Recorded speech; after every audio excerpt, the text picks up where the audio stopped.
19. 더니, To notice. Then. Source. howtostudykorean.com. Below is a list of vocabularies to be used in this lesson. Nouns. 등받이, Means something to lean on. 바퀴, Means counter for turns around something. 탈북자, Means North Korean defector. 복지, Means welfare. 계곡, Means valley. 실험실, Means laboratory. 난방, Means heating. 일기, Means weather. 일기예보, Means weather forecast. 녀석, Means guy fellow, informal. 놈 이퀄, Means guy jerk chap. 성경, Means Bible. 기독교, Means Christianity.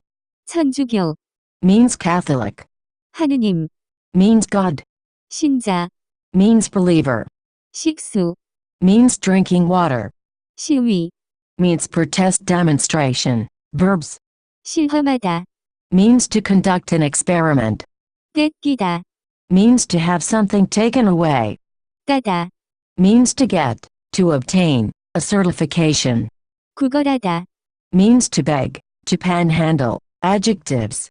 느끼하다, Means to be greasy, oily, rich. Adverbs and other words. 따위, Means etc. 전부, Means total all. 소용이 없다, Means for there to be no use. 똑바로, Means straight upright. 건기, Means dry season. 우기, Means wet season.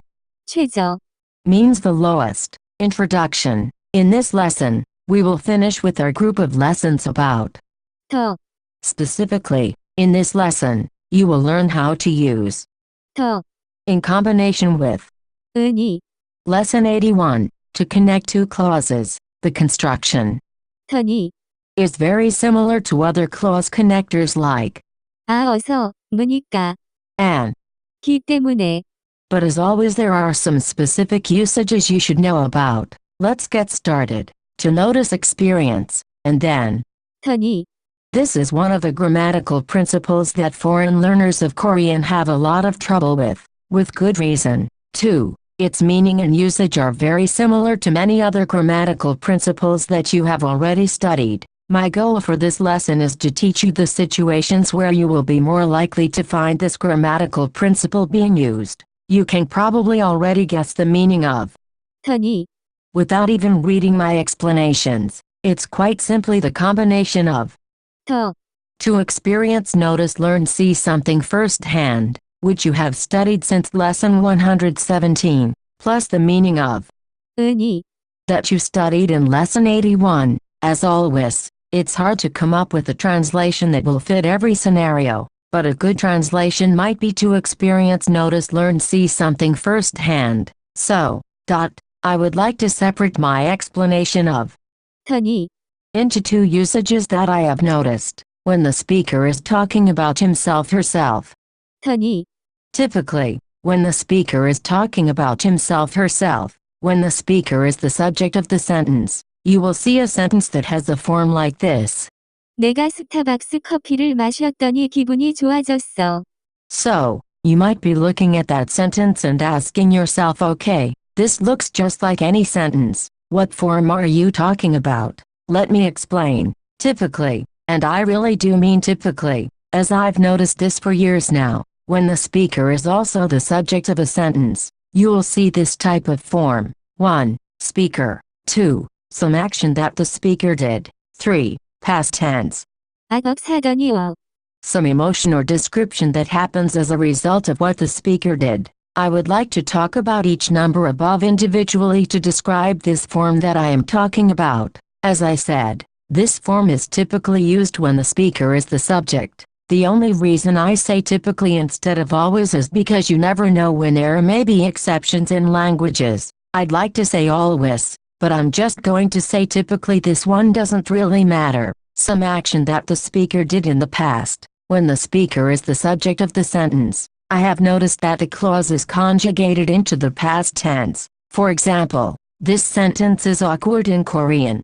내가 스타벅스 커피를 마시더니 기분이 좋아졌어.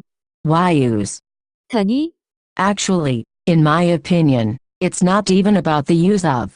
니니, is just there to connect the two clauses really. Then what is the purpose of 더, here? Why not just use one of the other clause connectors that you have already learned? To answer that, you need to remember what the purpose of 더, is, which is to indicate that the speaker has experienced something firsthand. This could really be anything that makes sense in the context of the sentence, but as you will see in the examples below, this is usually some sort of emotion or feeling, typically an adjective, that was elicited as a result of the first clause. You have to remember that 슬기, has no understanding of Korean grammar. She just knows what sounds natural correct to her, without knowing any of the things that I just described previous. I asked her make me some sentences using 더니, where you are the subject of the sentence. This is what she came up with. 논술 문제를 열심히 썼더니 손이 아파요. I had the experience of writing the essay question, and because of that, my hand is sore. 몸이 아파서 마사지를 받았더니 몸이 더 이상 아프지 않았어요. Because my body was sore, I had the experience of receiving a massage, and because of that my body is not sore anymore. 따뜻한 물에 들어갔더니 잠이 오기 시작했어요. I had the experience of going into the warm water, and because of that, I started to fall asleep. 제가 곰곰이 생각했더니 정답이 생각났어요. I had the experience of thinking really hard, and because of that, I thought of the answer. 하루 종일 걸었더니 너무 피곤해요. I had the experience of walking all day, and because of that, I am very tired. 하루 종일 걸었더니 다리가 아파요. I had the experience of walking all day, and because of that, my legs are sore. 내가 매일 케이크를 먹었더니 10kg가 쪘어.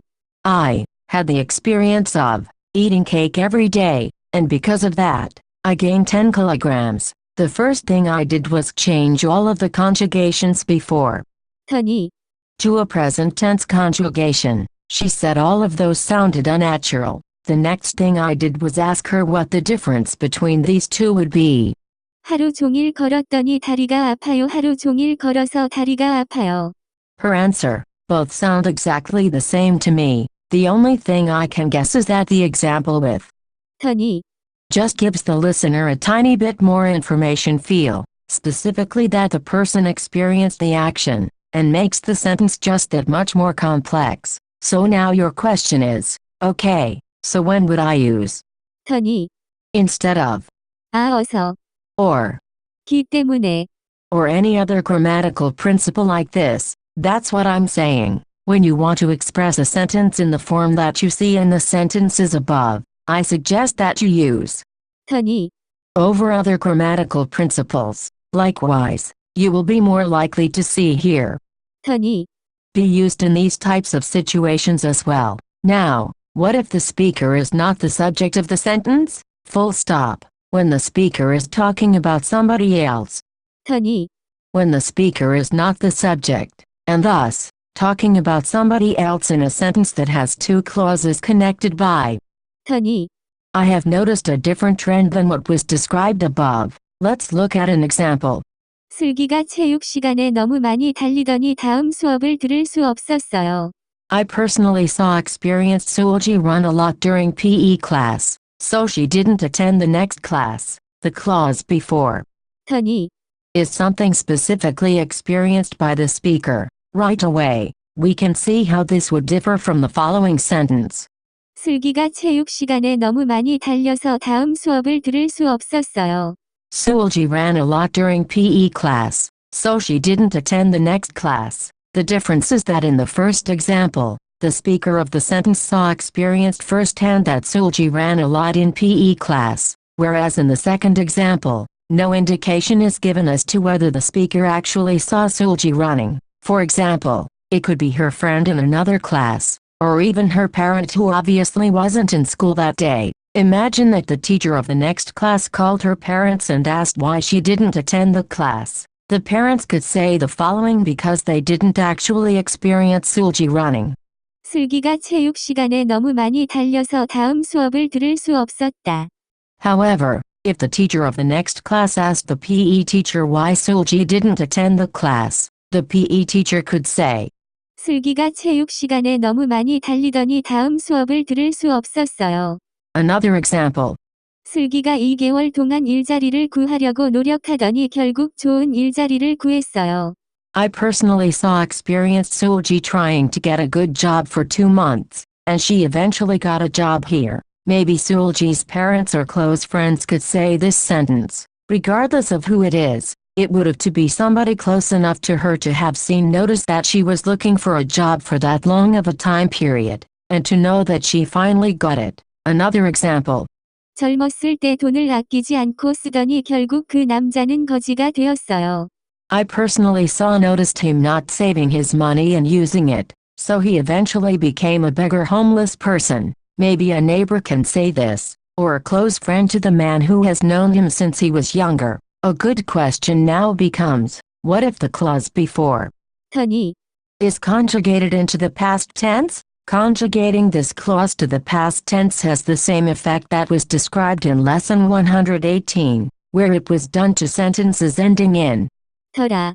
Let's use the good old "it's raining" sentence to distinguish between when this is appropriate and when it is not. Check out the following 2 sentences. 어제 비가 오더니 오늘 하늘이 맑아요. I saw that it was raining, and so now the sky is clear. 어제 비가 왔더니 오늘 하늘이 맑아요. I saw that it had rained, and so now the sky is clear. Both of those are possible and grammatical correct. As was described in the previous lesson, the use of the past tense 어떠니 indicates that you experienced that something had happened, and you didn't directly experience it actually happening. Specifically, with the use of the past tense conjugation, you are indicating that the clause before 어떠니 has stopped. For example, 비가 왔더니 I experienced that it had rained, and by context it is no longer raining. 그녀가 먹었더니 I experienced that she had eaten, and by context she is no longer eating. However, the use of the present tense doesn't specifically indicate that the situation in the first clause has stopped. It's possible it has stopped if the situation explains itself that way, but it does not directly indicate that there is a stop in the state that was happening in the first clause. For example, 비가 오더니 I experienced that it was raining, and it's possible it is still raining. 그녀가 먹더니 I experienced that she was eating, and it's possible she is still eating. Because of all of this, only one of the following sentences makes sense. 어제 비가 오더니 오늘도 비가 온다. 어제 비가 왔더니 오늘도 비가 온다. Which one? The first sentence indicates that you noticed experienced that it was raining, and that state has continued to the present and it is still raining today. The second sentence indicates that you noticed experienced that it had rained, it had stopped raining, and now it is raining today as well. The state of the rain stopped and continued until the present. Wait, what? The second sentence is incorrect. If we go back, we originally started with these sentences. 어제 비가 오더니 오늘 하늘이 맑아요. I saw that it was raining, and so now the sky is clear. 어제 비가 왔더니 오늘 하늘이 맑아요. I saw that it had rained, and so now the sky is clear. Really, those 2 sentences are almost identical despite their slight nuances. So what I want to say here is, sometimes the past tense of 어떠니 can be almost identical to the present tense of 더니. However, it is also possible that, depending on the situation, one of the sentences might be incorrect. Another example. 아까 문이 닫혀 있더니 지금은 열려 있어요. I experienced that the door was closed earlier, and it is still open now. This sentence is okay. 아까 문이 닫혀 있었더니 지금은 열려 있어요. I experienced that the door had been closed, but would now be closed, and now it is still open. This sentence doesn't make sense. Now that we're aware of how all that works, let's go back to the original sentences that were presented. The following past tense sentences of each of those, because of the situation, are all acceptable and grammatical correct. There might be a slightly different nuance in the meaning, but you should be okay with that by now. 슬기가 체육 시간에 너무 많이 달렸더니 다음 수업을 들을 수 없었어요. I personally experienced that Soolji had ran a lot during PE class, so she didn't attend the next class. 젊었을 때 돈을 아끼지 않고 썼더니 결국 그 남자는 거지가 되었어요. I personally noticed that he had not saved his money and had used it all, so he eventually became a beggar homeless person. 슬기가 2개월 동안 일자리를 구하려고 노력했더니 결국 좋은 일자리를 구했어요. I personally experienced that Soolji had tried to get a good job for 2 months, and she eventually got a job. That's it for this lesson. For more info, please visit howtostudykorean.com.